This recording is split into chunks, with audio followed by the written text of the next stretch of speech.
Driver বলতেছে, হুজুর আমি তো গাড়ি টানতে পারতেছি না, মনে হচ্ছে আমার গাড়ির পাশে কে যেন বসা আমার পাশের সিটে, অথচ পিছনে আমি বসা, লক্ষ্মীপুর থেকে মাহফিল করে আসতেছি।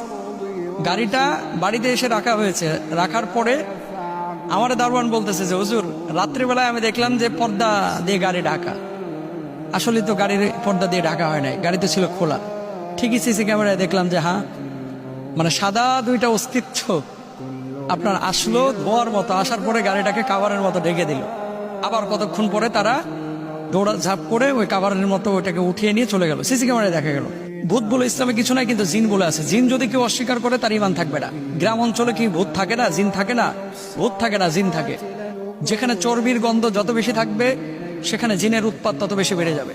একটা বিষয় আপনারা হয়তো অনেকে দেখেছেন যে ভূত আতঙ্কে অনেকে গ্রাম ছাড়ছেন, অনেকে ঘুমোচ্ছেন না, অনেকে পালিয়ে যাচ্ছেন, এবং চারিদিকে শুধু ভূত আর ভূত ভূত। এই বিষয়টা নিয়ে আসলে যদি কিছু বলতেন। দেখেন, খুব ইম্পর্টেন্ট একটা বিষয় আপনাদেরকে বলি। ইসলামে ভূত বলে কোনো শব্দ নাই, শব্দ আছে জিন। অল জান্না খলাকনাহুম মিন ক্বাবলু মিন নারিস সামুম। জিনকে আল্লাহ সুবহানাহু ওয়া তাআলা তৈরি করেছেন কি থেকে জানেন? আপনারা যখন মোমবাতি জ্বালান, যখন ম্যাচের কাঠি জ্বালান, অথবা কুপি বাতি জ্বালান, হারিকেন দেখেছেন অনেকে হয়তোবা, যখন আগুনটা জ্বালান, আগুন জ্বালানোর পরে যখন দাও দাও করে আগুন জ্বলে, আগুনের ওপরে দেখবেন যেখান থেকে ধোঁয়া ওঠে, এই ধোঁয়ার ঠিক নিচে এবং আগুনের মাঝখানে সাদা একটা আবরণ দেখা যায়। এটাও কিন্তু মারাত্মক গরম। সাদা এই অংশ থেকে জিনকে আল্লাহ সুবহানাহু ওয়া তাআলা তৈরি করেছেন। এখন আসেন, ভূত আতঙ্কে গ্রামবাসী পালিয়ে যাচ্ছেন, চলে যাচ্ছেন। ভূত বলে ইসলামে কিছু নাই, কিন্তু জিন বলে আছে। জিন যদি কেউ অস্বীকার করে তার ইমান থাকবে না। গ্রাম অঞ্চলে কি ভূত থাকে না, জিন থাকে না? ভূত থাকে না, জিন থাকে। গ্রাম অঞ্চলে কি পরী থাকে না? পরী বলে কোনো শব্দ নাই। হয় পুরুষ অথবা নারী, জিন আছে। কেউ পুরুষের বেশ ধারণ করে, কেউ নারীর বেশ ধারণ করে। এবং মানুষের যেমন হিসাব কিতাব কিয়ামতের ময়দানে হবে, জিনদেরও হবে। এখন গ্রামের মধ্যে জিন থাকতে পারে কিনা, জিনের আবাসস্থলটা কি, আপনাকে এটা বুঝতে হবে আগে।